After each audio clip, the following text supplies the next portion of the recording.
Hello friends, Rana online easy classes में आप लोगों का स्वागत है। और आज हम लोग संख्या पद्धति का पार्ट 9 पढ़ेंगे। ठीक है, 9। ठीक है, इसमें क्या है कि हम 3 टाइप के क्वेश्चन हम लोग पढ़ेंगे आज।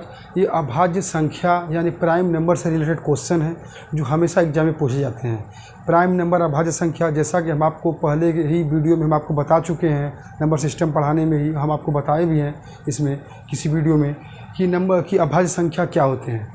हम आपको एक बार यहाँ पे फिर से बता दे रहे हैं अभाज्य संख्या क्या होते हैं। अभाज्य संख्या वह संख्या जो एक और स्वयं के अतिरिक्त किसी अन्य संख्या से न कटे, उसे हम क्या कहेंगे? अभाज्य संख्या। जैसे अगर हम आप कहें आपको अभाज्य संख्या में अगर हम आपसे कहें, जैसे आपका है 17, ये 17 का अभाज्य संख्या क्यों है? क्योंकि यह एक और स्वयं के अतिरिक्त किसी भी अन्य संख्या से यह नहीं कटेगा। लेकिन अगर हम अभी बात कर दें, अगर हम 9 ले लें या 18 ले लें, तो देखिए यह 3 से कट जाएगा, यह भी 3 से कट जाएगा, या 2 से भी कट जाएगा।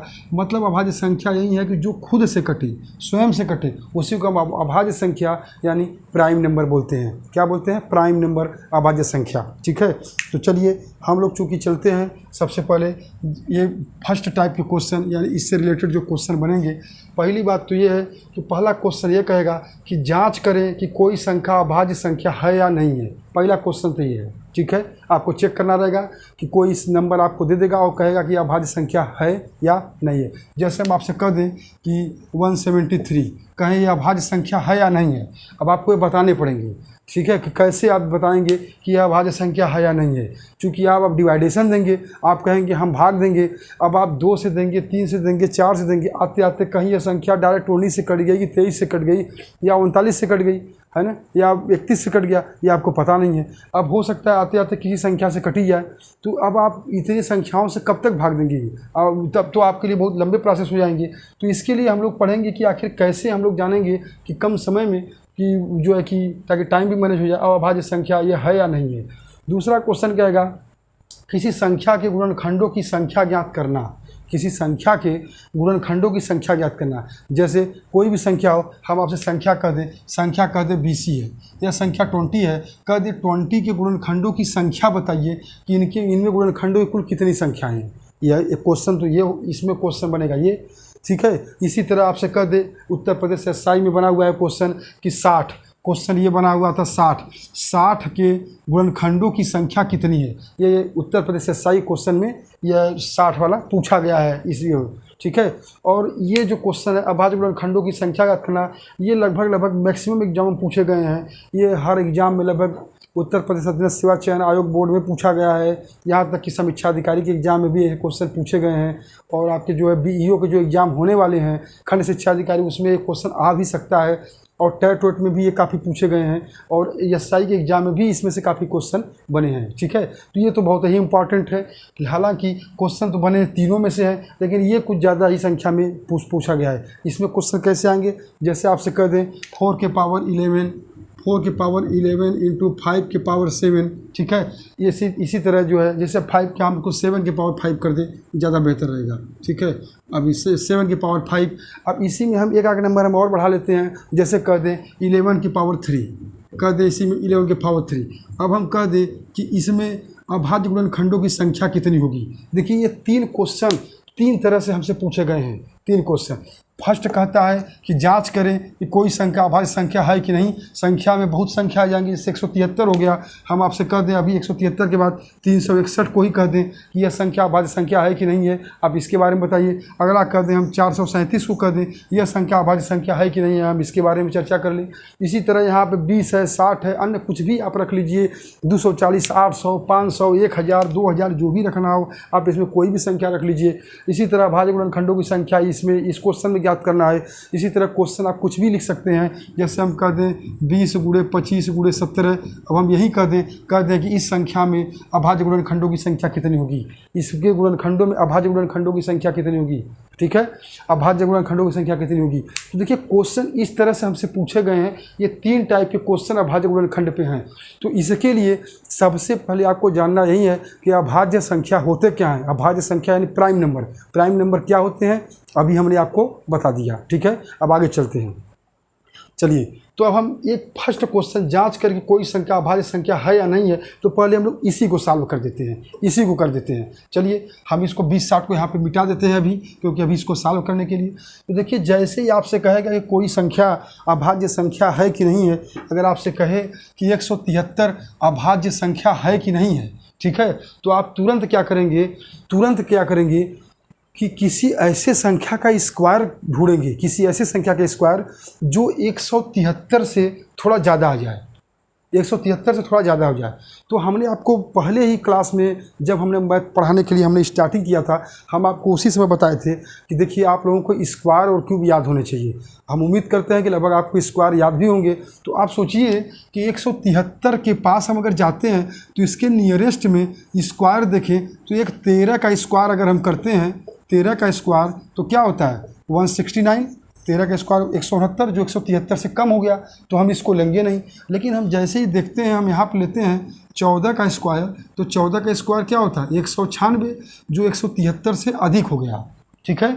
अब चूँकि तो इस 196 73 के बीच में अन्य कोई स्क्वायर आने वाले नहीं है, ये भी जान लीजिए, अन्य कोई स्क्वायर आने वाला नहीं है। तो 13 का स्क्वायर जब 169 हो गया तो 14 का स्क्वायर 196 हो गया। इसका मतलब कि 173 से अधिक वाली संख्या जो हमें पकड़ना है, तो हम 14 को ही लेंगे। किसको लेंगे? 14 को लेंगे। क्यों लेंगे? क्योंकि 14 का स्क्वायर का मान जो है 173 से अधिक है, हमको अधिक वाला ही लेना है, ठीक है। तो हम क्या किए, हम यहाँ से संख्या उठा लिए क्या 14, और ये कैलकुलेशन आप अपने मन में किए कि चूँकि 14 का स्क्वायर अगर 196 हो रहा है जो 173 से अधिक है, तो हम तुरंत 14 से छोटी, अब 14 संख्या हमको मिल गई, अब हम 14 से छोटी कितने अभाज्य संख्या हैं हम उनको देखेंगे। तो 14 से छोटी अभाज्य संख्या हमको कितने मिले, 2 मिल गया, 3 मिल गया, 5 मिल गया, 7 मिल गया, इसके बाद 11 हो गया, 11, फिर उसके बाद 13। ये इतनी 3 3 6 संख्याएँ जो हैं ये क्या है 14 से छोटी हैं, ठीक है। 14 से छोटी अभाज्य संख्याएं हैं जो खुद से कटेंगे, किसी अन्य से नहीं कटेंगे।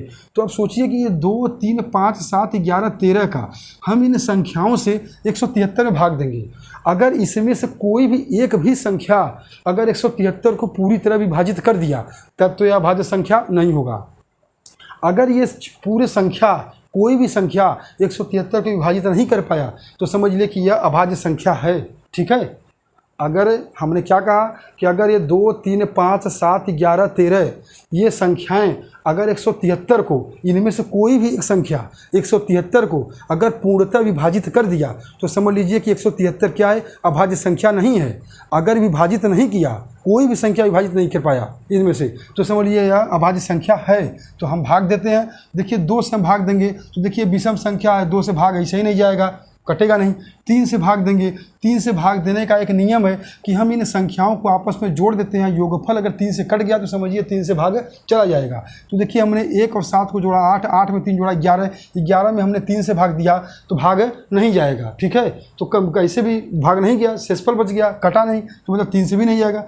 5 से अगर हम इसमें भाग देंगे तो 5 से कटने का कोई भी संख्या का सेंस ये है कि अगर इकाई का अंक 0 या 5 हो तभी 5 से भाग जाएगा, अदरवाइज नहीं जाएगा, ठीक है। तो इसका मतलब 173 से 5 फिर 5 से विभाजित नहीं होगा। अगला नंबर मिला 7, हम 7 से भाग देते हैं तो देखिए 7 दूना के 14, 7 के भी 11 के भी 13 के भी कुछ विभाजिता के रूल हैं। चूँकि हम आपको रूल अभी बताया नहीं है, हम आपको रूल ये बता देंगे, ठीक है। अगले क्लास में हम आपको इनका रूल हम आपको बता देंगे। तो देखिए हम 7 से 173 में भाग दे रहे हैं, आप चाहें तो अलग से भी भाग दे सकते हैं। हम आपको यहाँ दिखा दे रहे हैं, 7 दूना के 14 हो गया और आया 3 3, देखिए 7 चौक 28 आ गए, यहाँ 5 कटे नहीं, यहाँ 7 से भी 11 से भाग देते हैं। अब देखिए हम डायरेक्ट दे रहे हैं, हम भाग नहीं देंगे। 11 के में 11, 17 में से 11 निकला तो आया यहाँ पे 6 और 3 63, 11 5 55, मतलब फिर नहीं कटा 11 से। 13 से हम भाग देते हैं, देखिए 13 कम 13, जो 13 कम 13 किए तो हमारा बचा कितना 4 और 3 43, फिर इसके बाद 13 दूना के 13 3 39, मतलब 43 में से 39 गया, शेष बच गया 4, मतलब फिर भी नहीं कटा। इसका मतलब हमारा 173 क्या है, चूँकि 14 से छोटी कोई भी अभाज्य संख्या इस 173 को विभाजित नहीं कर पाई, इसलिए हमारा 173 क्या है, ये अभाज्य संख्या है। क्या है 173 क्या है, अभाज्य संख्या है, ठीक है, अभाज्य संख्या है, अभाज्य संख्या है, ठीक है। ठीक और ठीक इसी प्रोसेस पे हम चलिए 361 को बनाते हैं, ठीक है। 361 को हम लोग लेते हैं और 361 है ना, 361 को हम लोग उठाते हैं और देखते हैं कि 361 हमारा क्या है, अभाज्य संख्या है या नहीं है। तो देखिए अब हम 361 को लेते हैं, हमने देखा कि किसी ऐसे संख्या का स्क्वायर करें जो 361 के बराबर हो जाए या क्या है उससे अधिक हो जाए। तो देखिए 361 किसी संख्या का स्क्वायर है 361, तो आपने देखा कि जैसे ही आपने 18 का स्क्वायर किया तो आपको मिल रहे थे कितने, 324। लेकिन जब 19 का आपने स्क्वायर किया तो 19 के स्क्वायर क्या है, 361 हैं। तो देखिए या तो इससे अधिक हो जाए या इसके बराबर हो जाए। तो चूँकि 19 खुद स्वयं में मिल गया, 361 में 19 मिल गया है ना, 19 क्या है, 19 मिल गया। अब अगर इन संख्याओं को देखें तो ये 19 से सीधे सीधे विभाजित हो जा रहा है। तो 361 तो हमारा क्या है, भाज्य संख्या है। क्यों है, क्योंकि ये डायरेक्ट 361 19 का स्क्वायर है। लेकिन अगर हम इसी 361 में अगर हम इसको कर दें 367, तब क्या करेंगे आप, तो तब क्या करेंगे आप 367 इसको हम और 367 ही ले लेते हैं। 367 हमने ले लिया और हमने क्या किया कि इसको क्वेश्चन में पूछा कि 367 अभाज्य संख्या है या नहीं है। तो आप इसको ज्ञात करने के लिए आपने क्या किया, तुरंत 367 को देखा और उसके बाद ये अनुमान लगाए कि कौन सी ऐसी संख्या की स्क्वायर है जो 367 से थोड़ा अधिक हो। तो आपने देखा कि 19 का स्क्वायर 361 है, इसका मतलब 20 का स्क्वायर ही एक ऐसा स्क्वायर है जो 367 से अधिक होगा। तो इसका मतलब हो गया 20 का नंबर हमने उठा लिया 20 का स्क्वायर 400 जो 367 से अधिक हो जाएगा। तो नंबर हमको मिला 20। अब हम इस 20 से छोटी जितनी अभाज्य संख्याएँ हम उसको लिख लेते हैं। 20 से छोटी अभाज्य संख्याएँ क्या है, 2 3 5 7 11 13 17 19, ये क्या है, ये 20 से छोटी अभाज्य संख्याएँ हैं। ठीक है, अब हम बारी बारी से इसमें भाग देते हैं। अगर इसमें से कोई भी एक संख्या अगर इसको विभाजित कर दिया तो समझ लीजिए यह अभाज्य संख्या नहीं है। अगर विभाजित हो गया तो यह अभाज्य संख्या नहीं है, अगर विभाजित नहीं हुआ तो अभाज्य संख्या है। चलिए हम भाग देते हैं। देखिए हम 2 से तो इसमें भाग जाएगा नहीं क्योंकि विषम संख्या है। 3 से भाग देने का मतलब है तीनों को हम जोड़ते हैं, 6 3 9 और 9 7 16 चूँकि 3 से विभाजित करेंगे भाग जाएगा नहीं। 5 के लिए कंडीशन है कि 0 और 5 होना चाहिए, इकाई कहाँ कि इसमें है नहीं तो 5 से विभाजित होगा नहीं। 7 से विभाजित करने के लिए हम देखते हैं, देखिए 7 चौक 28 और 7 पचे 35 और 36 में से 35 गया, 1 और 7 17, 7 दूना के 14, विभाजित नहीं हुआ। 7 से 11 से भाग देंगे तो देखिए 11 तिया के 33, 11 तिया के 33 बचा 3 7 37। अब देखिए पुनः हम क्या करेंगे, हम 11 से क्या कि इसमें हम भाग देंगे, क्या करेंगे, अब ये 4 7 47 हो गए तो 11 चौक 44 भाग गया नहीं। फिर हम 13 से भाग देते हैं, 13 दूना के 26 बचे कितने यहाँ पे 10 107 है ना, और 13 7 91, 13 8 104 हुआ नहीं, ये भी नहीं कटा। इसके बाद 17 से देते हैं, देखिए 17 दूना के 34 बचा 2 7 27, 17 कम 17, ये भी नहीं कटा। 19 से देते हैं, 19 में 361 19 से भी भाग नहीं गया। इसका मतलब 367 हमारा क्या है, अभाज्य संख्या है। इसमें से कोई भी एक संख्या अगर इसको विभाजित कर देता तो अभाज्य संख्या नहीं होता। तो जांच की आपने तो बताया 367 क्या एक अभाज्य संख्या है। इसी तरह हम आपको निकाल दें एक और संख्या, क्या 437, इसको रहने दें, इसी पे हम निकाल देते हैं यहीं पे 437 हम कहें, यही नहीं लिखे थे हम 437।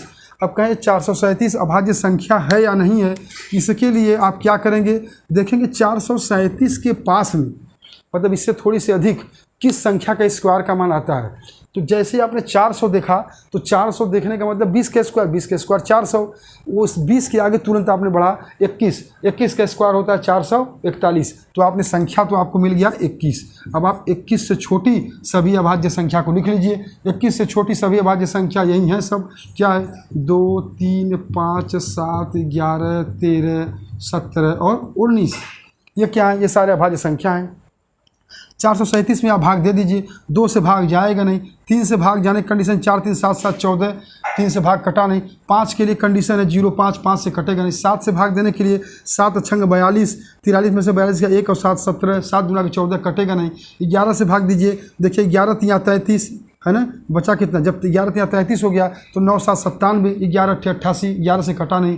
13 से भाग देते हैं, देखिए 13 तिया 39 और बचा 4 7 47, फिर 47 13 से कटेगा नहीं क्योंकि 13 चौका 52 हो जाएगा। 17 से देखते हैं, देखिए 17 दूना के 34 और जब 34 में 43 में से हमने 34 निकाला तो बचा 9 और 7 है 97 और 17 से 97 फिर कटेगा नहीं।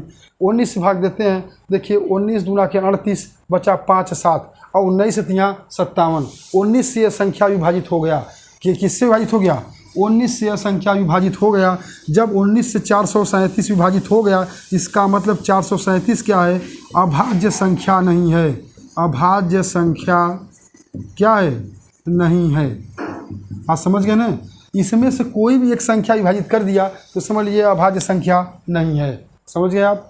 चलिए, इसी तरह अब ये तो फर्स्ट प्रोसेस का क्वेश्चन था और इसके लिए अन्य आपको कोई भी रूल भी नहीं है, करना आपको इसी मेथड से है। दूसरा कोई आपके पास विकल्प और चारा नहीं है, आपको यही एकमात्र विकल्प है। आप जितना तेज़ी से डिवाइडेशन करेंगे उतना बेहतर है। हालांकि ये डिवाइडेशन आपको और आसानी से होगा जब आप विभाजिता डाइवर्सिटी का नियम आप पढ़ लेंगे। हम आपको विभाजिता का नियम, हम आपको डिवाइडेशन विभाजिता का नियम आपको बता देंगे।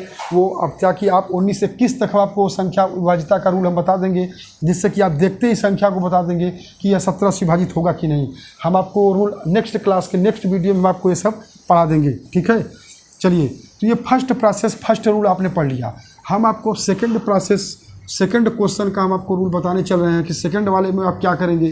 क्योंकि सेकंड और थर्ड थोड़े एक दूसरे से काफ़ी ज़्यादा मैच करते मिलते जुलते हैं, इसलिए इसको थोड़ा अच्छे से समझिएगा। किसी संख्या के गुणनखंडों की संख्या ज्ञात करना। हमने कहा कि ये संख्या, चलिए संख्या क्या है? 20 है। 20 हमने ले लिया, हमने 20 ही लिया था ना, 20। अब हम आपसे कहें किसी संख्या के गुणनखंडों की संख्या ज्ञात करना। गुणनखंड यानी फैक्टर ज्ञात करना।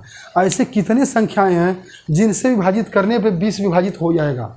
ऐसी कितनी संख्याएं हैं जिनसे विभाजित करने पे 20 विभाजित हो जाएगा? तो देखिए 20 को विभाजित करने के लिए हम जब संख्याएं प्राकृतिक संख्या में लिखेंगे तो देखिए 1 से विभाजित हो जाएगा, 2 से भी हो जाएगा, 4 से भी होगा, 5 से भी होगा, फिर इसके बाद 5 के बाद फिर 10 से विभाजित होगा, इसके बाद फिर सीधे 20 से विभाजित होगा।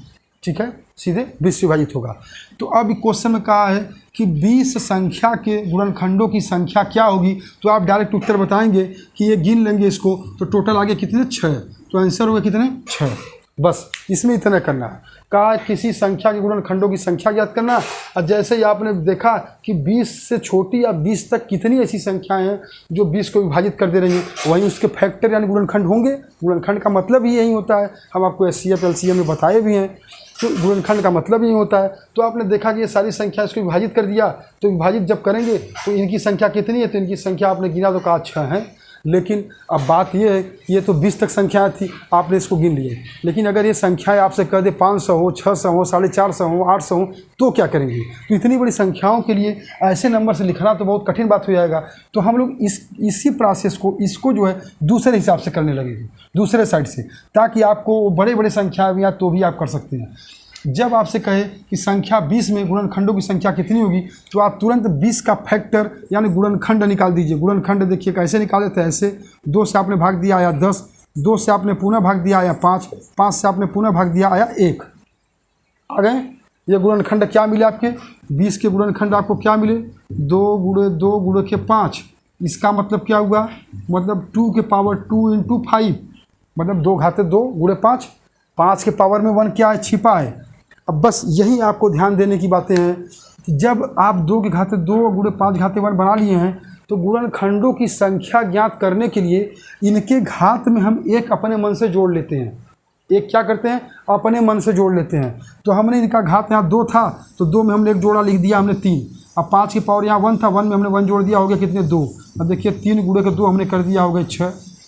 3 × 2 हमने कर दिया, हो गए 6। देखिए ये आपका सेकंड प्रोसेस है।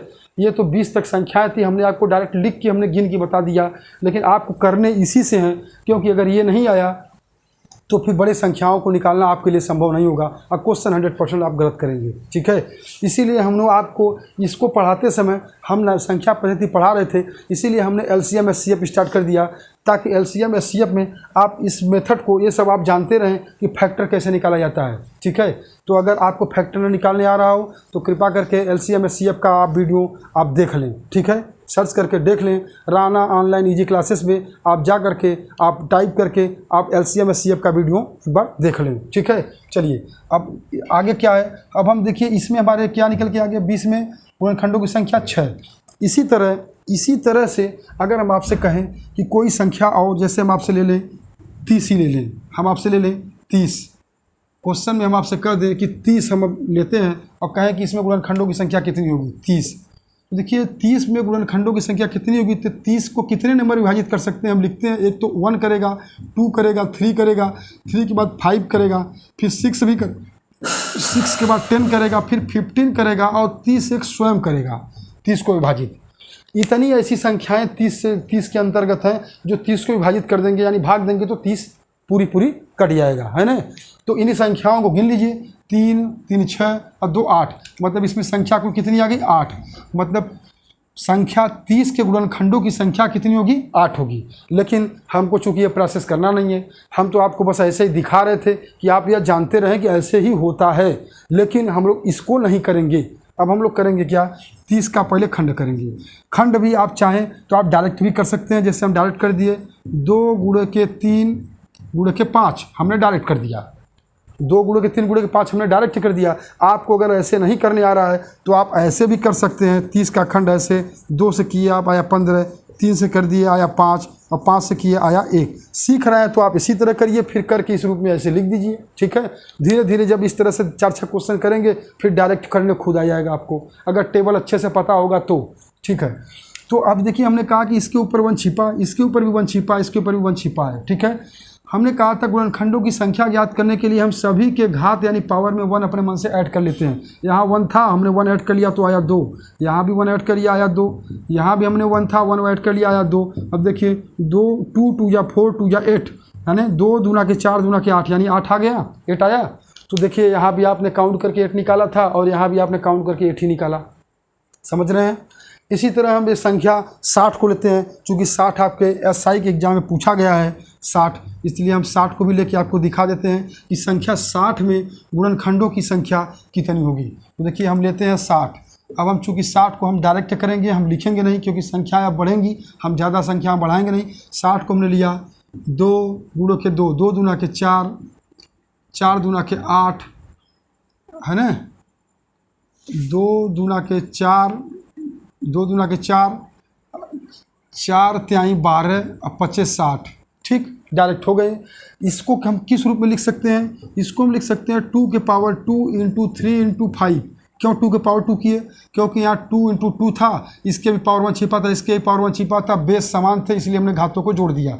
घातांकनी रूल पढ़ाएंगे तो हम आपको फिर वहाँ पे बताएंगे, लेकिन बेस समान होते हैं तो घातों को जोड़ लेते हैं। इससे पहले भी हम कुछ वीडियो में आप लोगों को ये बात बताई भी है, तो ठीक है। अब इसके पावर 1 छिपा, इसके पावर भी 1 छिपा है, तो हम सबके पावर में हम 1 अपने मन से ऐड कर लेंगे। तो देखिए 2 में हमने 1 ऐड किया हो गया 3, 1 में हमने 1 ऐड किया आया 2, और 5 की पावर 1 में हमने 1 ऐड किया तो आया 2। देखिए 3 दूना के 6 दूना के 12, हमारे संख्याएं कितनी आ गए, गुणनखंडों की संख्या कितनी आ गई 12। देखिए ये गुणनखंडों की संख्या निकल रहा है, अभाज्य संख्या की बात नहीं हो रही है। इसीलिए हम आपको गिनते समय आपको दिखाए थे कि जब आप 20 संख्या को गिन रहे थे तो देखिए विभाजित करते समय 1 2 3 4 3 नहीं 1 2 इसके बाद फिर 4 5, है ना, ये सारे आ रहे थे 10 50 10 और 20। देखिए इसमें यह 5 क्या है, विषम संख्या है, अभाज्य संख्या है, जबकि 4 क्या है, सम संख्या, भाज्य संख्या है। देखिए इसमें हम सम विषम सबकी काउंटिंग किए हैं गुणनखंडों की संख्या में। और जब अभाज्य गुणनखंडों की संख्या बताना होगा तो हमको अगर कोई सम संख्या यानी अगर भाज्य संख्या हो तो उसको अभाज्य संख्या में कन्वर्ट करना होता है। इन दोनों में अंतर इतना है, हम इसको कन्वर्ट बगैर किए नहीं निकाल सकते और इसको हम डायरेक्ट गिन दे रहे हैं, ठीक है। तो देखिए अब हम आपको 60 का बता दिए।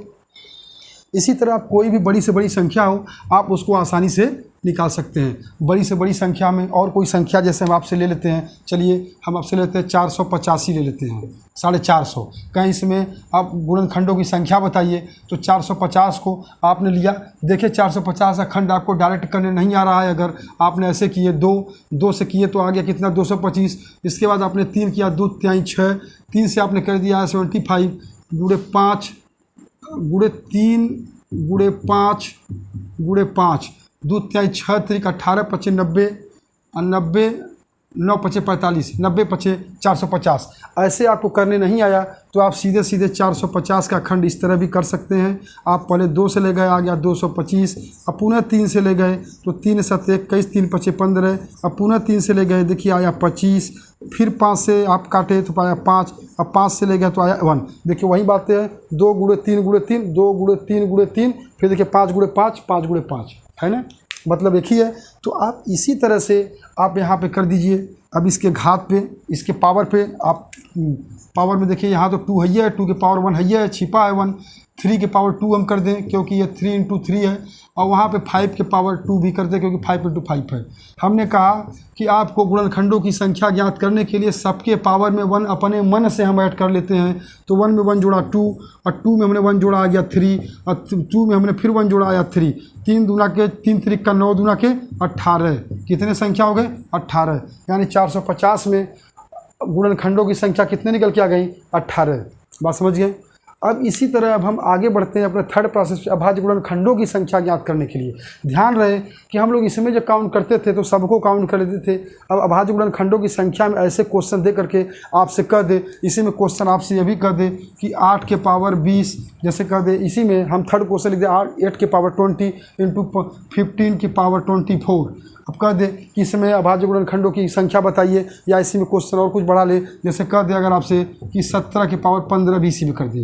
अब कहे कि अभाज्य गुणनखंडों की संख्या बताइए, तो आप क्या करेंगे, अब हम इनको भी सॉल्व करा देते हैं अभी इसी पे, क्योंकि अब हम इसको मिटा दे रहे हैं, थर्ड प्रोसेस को करा दे रहे हैं। थर्ड प्रोसेस को पहला क्वेश्चन क्या था कि 4 के पावर 11, 4 के पावर 11 इंटू 7 के पावर 5 इंटू 11 के पावर 3, 11 की पावर 3 कहा। इसमें अभाज्य गुणनखंडों की संख्या, अभाज्य गुणनखंडों की संख्या कहने का मतलब ये है कि आप पहले इन सभी बेस को अभाज्य बनाइए, अभाज्य संख्या बनाइए, माने प्राइम नंबर। तो देखिए हमने अभाज्य संख्या बनाने के लिए हमने इस 4 को हम क्या किए, 2 इंटू 2 में कन्वर्ट कर दिया, 2 इंटू 2 के पावर 11 कर दिया। कोई दिक्कत किसी को, हमने इस 4 को 2 इंटू 2 लिख दिया, पावर 11 था 11 लिख दिया। ये 7 के पावर 5 था ही, और इंटू यहाँ 11 के पावर 3 है, यह है, देख ही रहे आप। वैसे ही चूँकि 7 और 11 क्या है, ये प्राइम नंबर अभाज्य संख्या पहले से हैं। अब ये 2 आ गए तो ये भी अभाज्य संख्या है। सबसे छोटी अभाज्य संख्या जो है कौन सी है, 2 है। यह क्वेश्चन पूछा भी गया है ऑप्शन में दे करके कि 2, 9, 18 और 32 करके दिया है कि इसमें कौन सी अभाज्य संख्या है। तो आप अभाज्य संख्या 2 हमारी जो है सबसे छोटी अभाज्य संख्या है, ये ध्यान रखिएगा। तो 2 इंटू 2 की पावर 11, इसको हम लिख सकते हैं 2 की पावर 11 इंटू 2 की पावर 11 कर सकते हैं, इंटू ये 7 के पावर 5 इंटू 11 के पावर 3। अब देखिए, अब आप जान लीजिए कि ये तो मैं आपको समझाने के लिए मैं प्रोसेस बढ़ा दे रहा हूँ, लेकिन अगर आपको पता हो अगर ये चीज़ें, तो आप जैसे ही आपने देखा कि 4 के पावर 11 था, इसका मतलब हम इसको 2 के पावर हम डायरेक्ट इसको 20 कर सकते थे, 2 के पावर 22 हम कर सकते थे, क्योंकि 4 को अपने मन में किया 2 इंटू 2 के पावर 11, और 2 के पावर 11 2 के पावर 11 यानी बेस समान था तो घात जुड़ जाते, तो 2 के पावर क्या हो जाते 22 हो जाते, और इसके बाद ये 22 हो जाते, और ये पावर 5 था, 22 5 27, 27 3 30। तो हम डायरेक्ट यही बता देते कि इन संख्याओं में अभाज्य गुणनखंडों की संख्या कितनी है, 30 है। लेकिन अब हम आपको लिख के पूरा दिखा दे रहे हैं कि कैसे हो रहा है। अब हम सभी के घातों को जोड़ लेंगे, देखिए 11 + 11 + 5 + 3, ठीक है। ध्यान रहे हम इन सबको जोड़ लिए तो हमारा संख्या आ गया 30। इसका मतलब कि जब ये क्वेश्चन कहे कि 4 के पावर 11 7 के पावर 5 इंटू 11 के पावर 3 में अभाज्य गुणनखंडों की संख्या, तो आप इस तरह से उनको आप पहले तो अभाज्य गुणनखंड में बदलेंगे। जैसे 4 अभाज्य नहीं था, भाज्य था, तो हमने इसको अभाज्य में कन्वर्ट किया, और फिर इनके घातों को हमने जोड़ लिया, फिर हमने इनको घातों को जोड़ लिया, और जो आया वही हमारे अभाज्य गुणनखंडों की संख्या निकल के आ गई। जैसे नेक्स्ट क्वेश्चन में अब देखें, इस पर कोई घात नहीं है। नेक्स्ट क्वेश्चन में देखिए, उस पर कोई घात नहीं है। अब आप क्या करेंगे, जैसे क्या है 20 × 25 × 17 है ना, देखिए 20 इंटू 15 इंटू 17। अब कहे कि अब बताइए कि इसमें अभाज्य गुणनखंड, चूँकि 15 जो है ये भी भाज्य संख्या है, अब 20 जो है ये भी भाज्य संख्या है, दोनों है ना, भाज्य संख्या दोनों है। तो अब हम क्या करें, 20 का हमने खंड कर दिया, इसको हमने कर दिया 2 दूना के 4 5 20। देखिए हमने 20 का हमने क्या किया, फैक्टर कर दिया।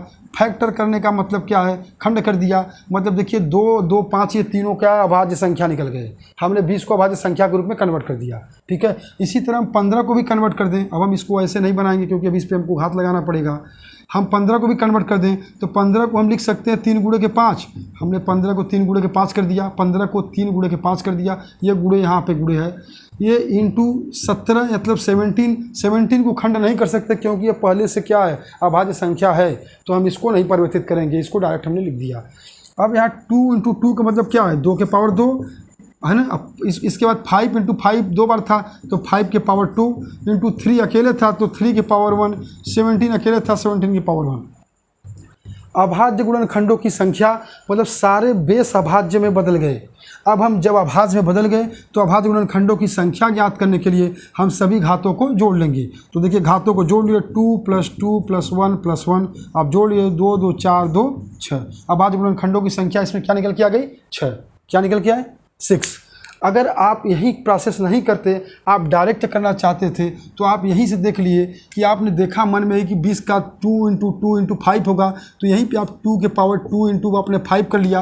अब 15 में आपने कहा 3 इंटू 5 कर लिए, 17 था, ये पहले से 1 छिपा था, तो घात में आप जान गए जब 2 के पावर 2 था तो इसका मतलब यहाँ पे हमने क्या किया, 2 यहाँ पे, 5 के पावर 1, 5 के पावर 1, ये 1 1 मिलकर हो गया 2 2 2 2 4, एक ये 5 और एक 6। आप डायरेक्ट एक लाइन में यहीं पे कर सकते थे, आपको ये सब कुछ भी करने की ज़रूरत नहीं है। चूँकि आप सीख रहे हैं इसलिए इसकी ज़रूरत है, जब सीख लेंगे तो आप देखते ही सीधे आप बता देंगे कि इसमें 6 होंगे, आपको कुछ नहीं करने हैं, ठीक है। लेकिन आप प्रैक्टिस करिए, अच्छे से करिए, ताकि आप देखते ही आंसर दीजिए।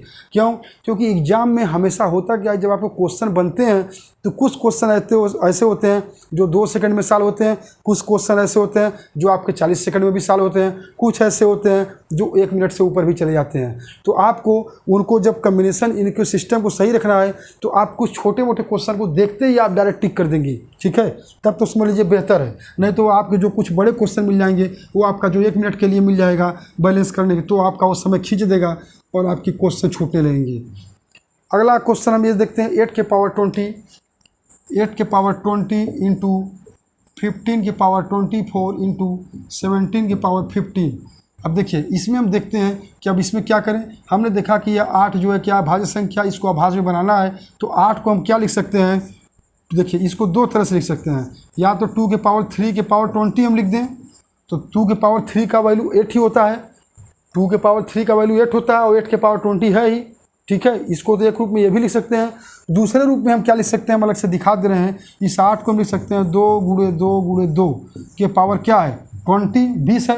अब 20 का मतलब कि सबके घात पे 20 है, 2 गुणे के यहाँ पे पावर 20 गुणे 2 के पावर 20।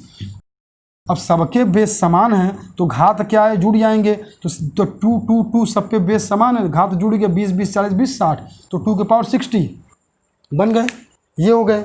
दूसरा प्रोसेस ये कहता है कि अगर आप 2 के पावर क्यूब कर दिए, यानी 2 के पावर क्यूब का मतलब 2 गुणे 2 गुणे 2 ही 3 बार, तो इसका मतलब हो गया 8, तो इसका मतलब हो गया 8 के पावर 20 है ही, 8 के पावर 20 है ही। चूँकि अगर आप घातांक के नियम में a के पावर m के पावर जब n होता है तो हम लोग यहाँ पे a के पावर m इंटू n करते हैं, तो इसका मतलब a के पावर में m के जगह पे 3 हो गया, m के जगह पे 3 हो गया, n के जगह पे 20 हो गया, तो हम डायरेक्ट 3 और 20 का गुणा कर दें तो 2 के पावर 60 हो जाएगा ना, 2 के पावर 60। तो हम डायरेक्ट क्यों नहीं इसको हम 2 के पावर 60 लिख दें, कोई आपत्ति? अब तो आपको समझ में आ ही गया, तो हम लिख देते हैं 2 के पावर 60, यहाँ पे डायरेक्ट कर दिए हम, ठीक है, 2 के पावर 60।